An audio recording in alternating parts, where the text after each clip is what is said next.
Greetings and welcome. My name is Jake Rayson. I am a forest gardener and a forest garden designer, and true to my word, I am actually live streaming now from the forest garden using Twitch. I'm trying to get to 1,000 subscribers on YouTube, so I can use YouTube to stream, because that's where I keep all my videos anyway, and that's where all my subscribers are, so it makes sense to use it. But I need to get 1,000 subscribers, so please, if you're watching this on YouTube, please hit the subscribe button. That'd be much appreciated. I'm up to about 319, so only another, hold on a second, rubbish math, 681, I think, subscribers to go. I want to quickly show you paths. Now, I've had a lot of family stuff going on this summer, so these are perennial vegetable beds. They look a state, but I'm actually very happy with them, funnily enough. They're not so bad. I mean, they do, yeah, I haven't grown an awful lot of veg, but things are alive and it's relatively low maintenance. I wanted to talk really about paths and edging, the two things. So I'm really happy to get rid of plastic. So what I've been doing, I had been using plastic all the way around the polytunnel, but now I'm kind of getting rid of it. So in its place, I am putting, there's ground ivy in here, and there's plantain and some mustard, lots of dandelion, trying to keep the grass out, so if I ever see grass I pull it out. And I've got a lot of good King Henry, which I only planted this year, so I'm not too fussed about it. So this is what I want to do with my borders, you know, rather than have plastic, let's have edible plants, you know. It's just, why have plastic? So yeah, I'm on a big kind of get rid of this stuff, because it just, grass grows over it anyway, what's the point? And then I've got to put ground cover down here. Now, if you've got perennial veg, so supposed to have, apart from the asparagus and the potatoes came up, that's supposed to be onions up here. So this is supposed to be onions. Jerusalem artichoke came back, and I've squashed all my Welsh onions as well, so that's a bit of a pain. And then the Turkish rockets come back and grown over my elephant garlic. But I've got just the remains here of the raised beds, but I've just taken out the plastic, and then I've got wood chip between the beds and bark on top of the beds, and I kind of still compost stuff. The dock there.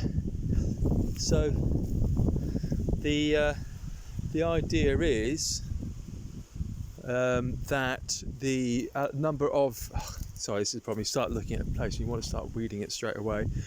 The idea is, like, the wood chip paths need to be maintained. The worst thing that kind of comes up on the wood chip paths, foxglove, fat hen, is a lot of these dandelions. So this isn't particularly thick. This is only a couple of inches. So what I do, I just go around with a hoe, and I just take off the dandelions. I mean, they're not really in the way or anything, but they're just kind of, and then that way that kind of makes it a bit less. Dandelions don't really get in the way, plants don't really get in the way on the paths, and that's the kind of maintenance. And then top it up with wood chip every now and again. There we go, you get the idea. That's a damn sight less work doing that every few weeks of mowing. Now, the reason I've got the grass here still, I need to put another plank in. This is going to be my forest garden rescue series of videos. We'll be rescuing the whole of the forest garden, because it is in a bit of a state. It's been neglected for a year, so going to put a plank in here, put some beds in down there. This is a path, grass path. The grass is brilliant because for all the reasons it's a pain in the arse, is that it's resilient, it grows, you can mow it, but you have to mow it to keep it in check. But as you can see, it's a really good, strong path. So I wanted to keep, I don't want to make all this into wood chip, because that'd be, I think, possibly too much work. And I get the mower out and I can mow straight down here. So I put in this just some old edging to the raised beds, and I put them in here, they're stopping the wood chip from coming down. But I foolishly put these on the wrong side. I thought because they'll be pushed against, they'd keep their shape there. They'd keep the plank in place better rather than put them on the other side. But actually, I am going to put them on this. I'm going to swap them over, so that'll go onto this side. So that's another little job to do, and then I can get the lawnmower straight up as I go past and get it straight up there. So that's that's just kind of showing what happens with grass. It wants to grow right the way over, as it does with all the plastic sheet. And then this is the other experiment, which is coming on much better. I really like this. This is my creeping buttercup and geranium experiment, with a few other species thrown in: feverfew, some foxglove, plantain, some ferns. And the idea of this is to grow the geranium. This is the Geranium macrorrhizum. I'm not sure which one. It's from the front garden. Very, very easy to propagate from big kind of roots, big root crane's bill it's known as, with lovely scented roots as well on the leaves. And this is clumping, and it forms a big mound, and then that will stop the grass from going in.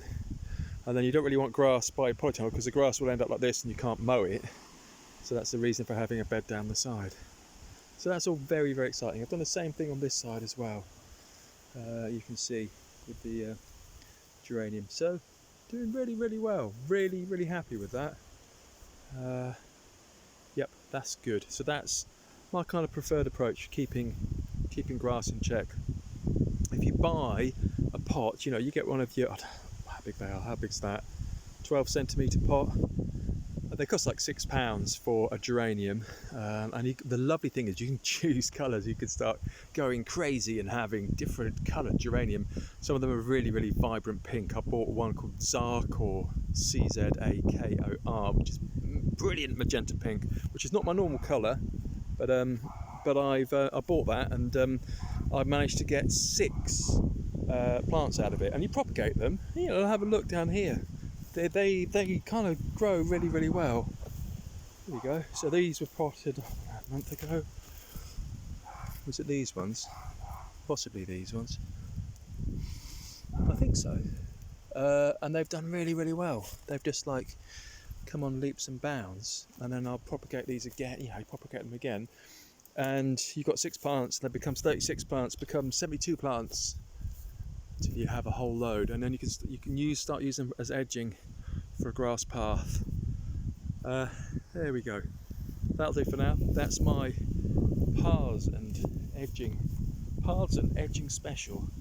I'll be trying to do like a live stream every day, every weekday. That's my aim, even for like 5 minutes, just to say what I'm doing. So I've got a shed load to do around here.